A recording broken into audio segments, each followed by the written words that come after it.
What is up, guys? So it has been 3 weeks since the last poker video. I'm back after a long break. I'm ready to play some hands, have some fun. It's been a while, and the truth is I've just been busy. But also I ran bad. I needed to give myself some time.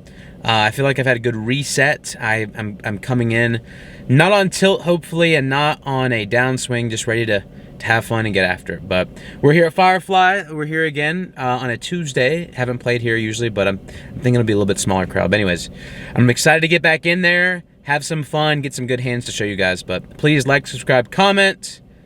Glad to be back.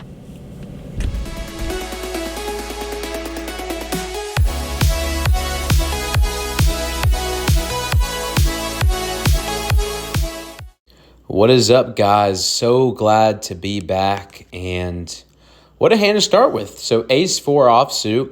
My buddy Brandon made an awesome little kind of a chart to what to do with aces, as in like, ace 2 through king and all that kind of stuff. He said the ace 4 offsuit is a call typically, which I do agree because you can possibly flop a chance at a straight as well as top pair with no kicker, so you got to be kind of safe. But anyways, there was a raise to 400 here. I make the call already being in the small blind, so I am priced in a little bit, so I'm not too upset with this. Plus, you never know what could happen, especially when the flop comes something like 9, 8, 9, rainbow. So I don't think this is going to hit the pre-flop aggressor's range.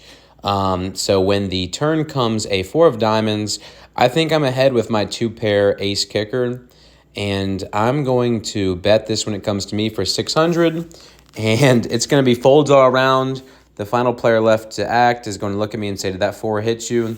And I'm like, I look over and I'm kind of like, maybe it did. He's like, "No, I think you're slow playing a 9." But no, sir, my 2-pair is good, but yeah, the 4 did hit me.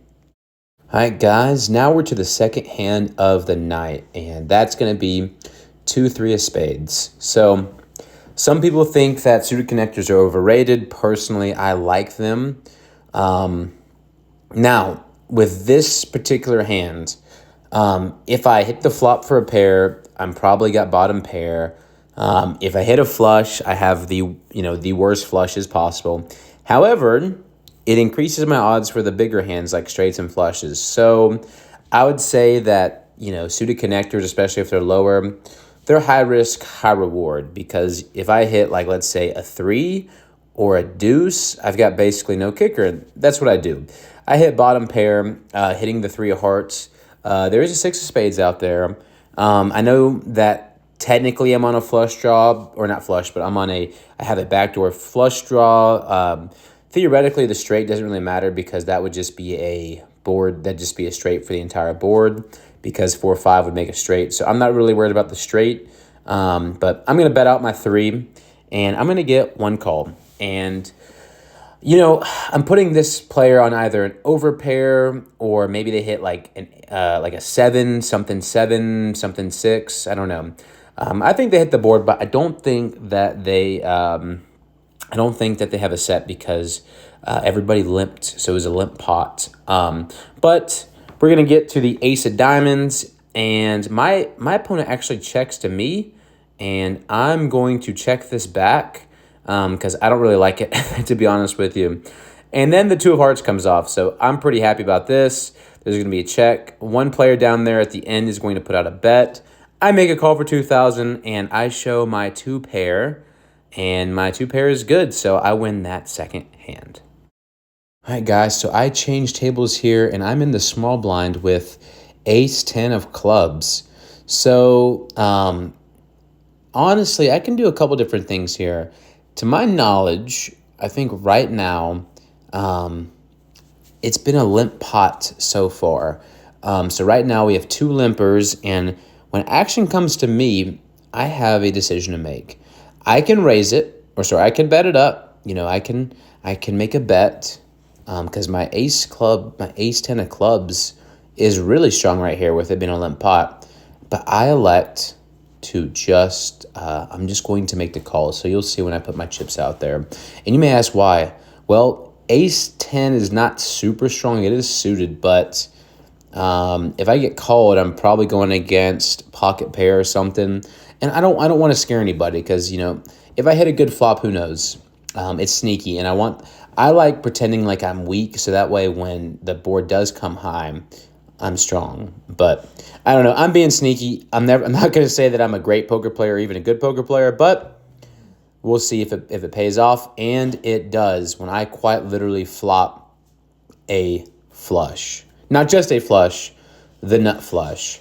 Now, the only thing I'm losing to is 6-8 of clubs specifically.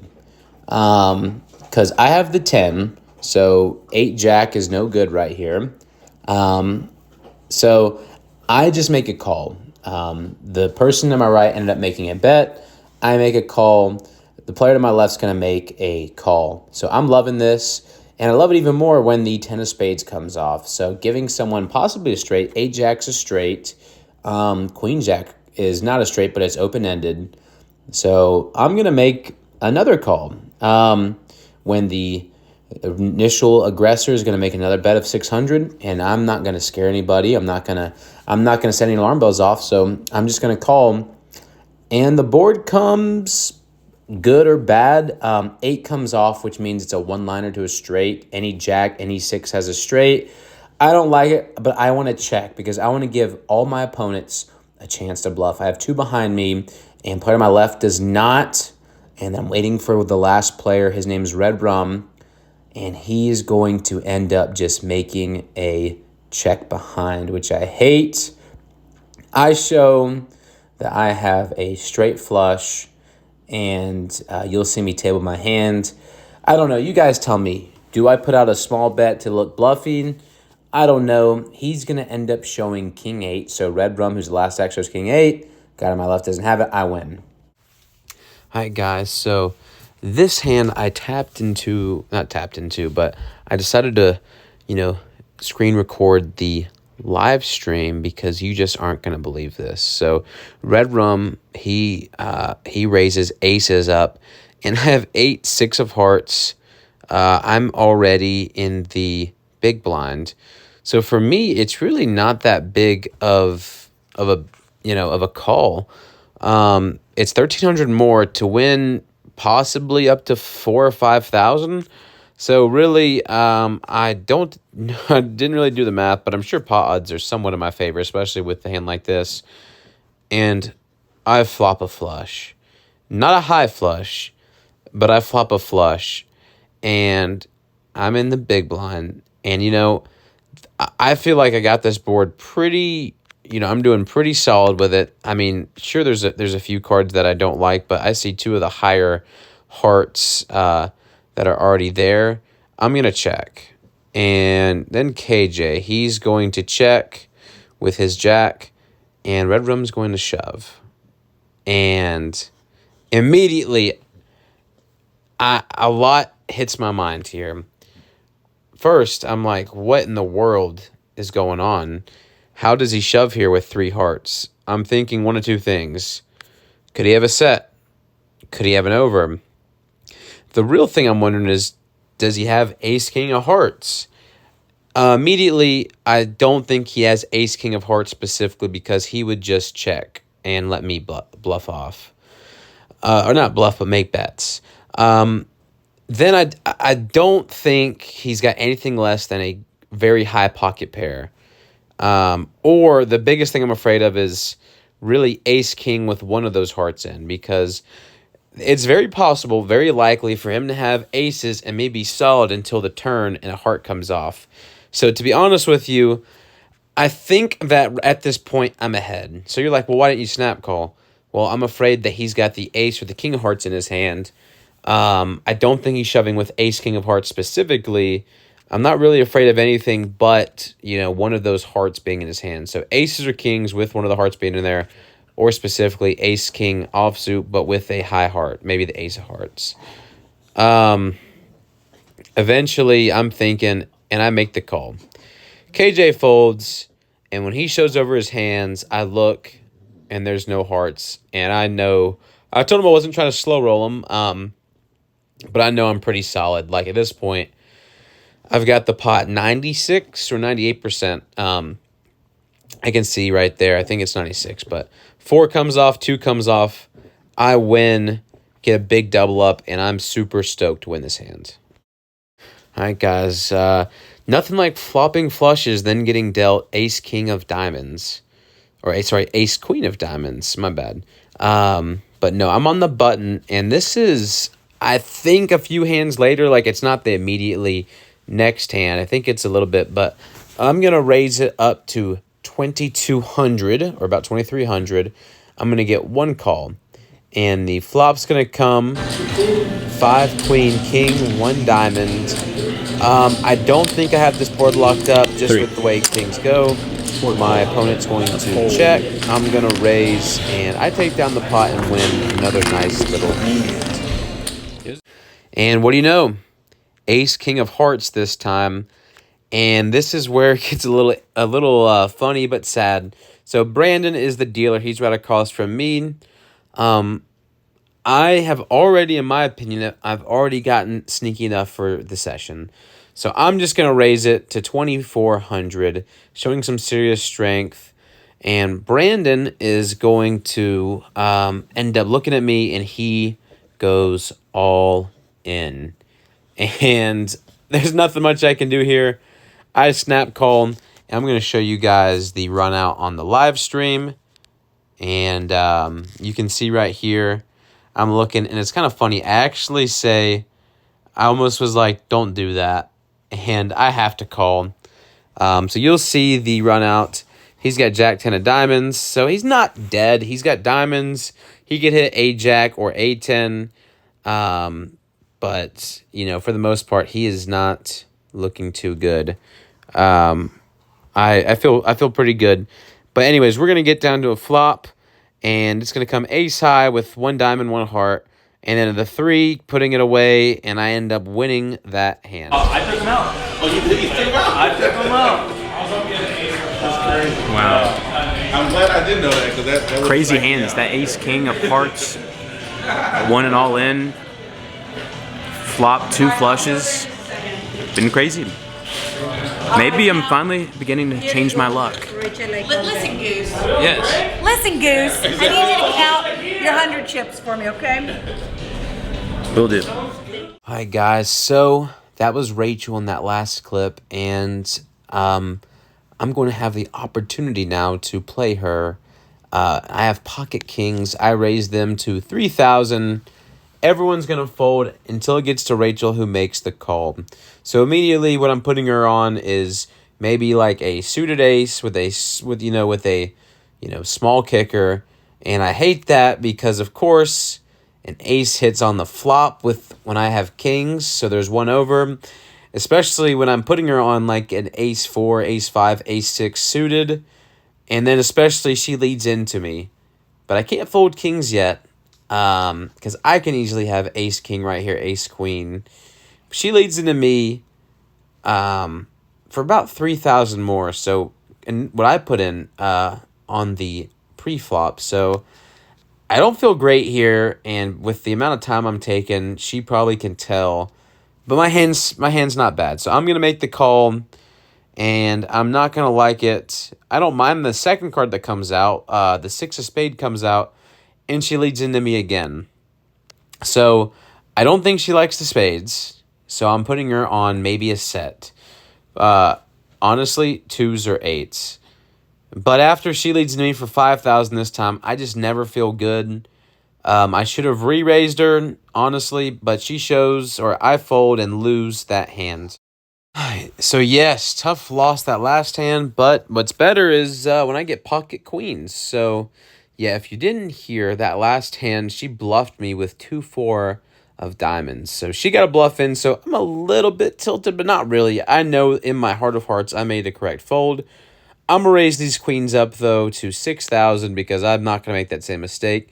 And hopefully it's looking a little bit bluffy because I just got bluffed out of a pot. So I'm going to end up getting 1 caller, and, you know, I'm pretty happy with my bet size. The caller I get is known to call a lot. She hates folding. And the flop's going to come Jack 8-4. And pretty happy with this until she goes all in. She leads into me for about 16,000 chips or 27, I forget, but it's a lot. It's a lot. Like, it's so bad. If I lose this hand, I'm going to be down to under 10 big blinds. So I think about it for a second. But guys, I've got an overpair on a rainbow board. If she has aces or kings, she already goes all in probably pre-flop. She didn't do that. So I'm thinking ace-jack, I'm good. You know, the only thing I'm losing to is sets at this point. I feel good about it. I still am beating ace-jack, which is what I think I'm going against.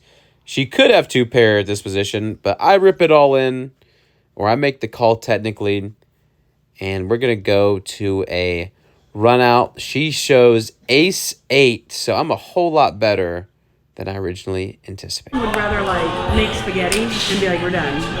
Like, you're just having spaghetti. Whatever happens, Brandon, we're still friends. Good hand. They got me nervous. So yeah, guys, 10 king of diamonds here. We're at the final table. So yes, I ran pretty awesome. Honestly, I really didn't make any huge miscues. All that happened was I got to the final table with the chip lead, and a pretty decent one at that. However, the blinds start to raise. I already have a pretty tighter range, and because we're at the final table, people are going all in left and right. So I fold my king 10 of diamonds, and of course, the very next hand, I get king 10 of hearts, and the blinds have been increasing. I'm about a middle stack right here, so I need to make a move. I rip it all in with the same exact hand except hearts, and you saw how tilting that is to get the same hand back to back. I'm hoping that this was the correct fold or the correct call this time, and I'm going to show my hand because I get one call, hoping for a good run up that contains hearts. I'm in World of Hurt because Gene's got ace queen. Or 10.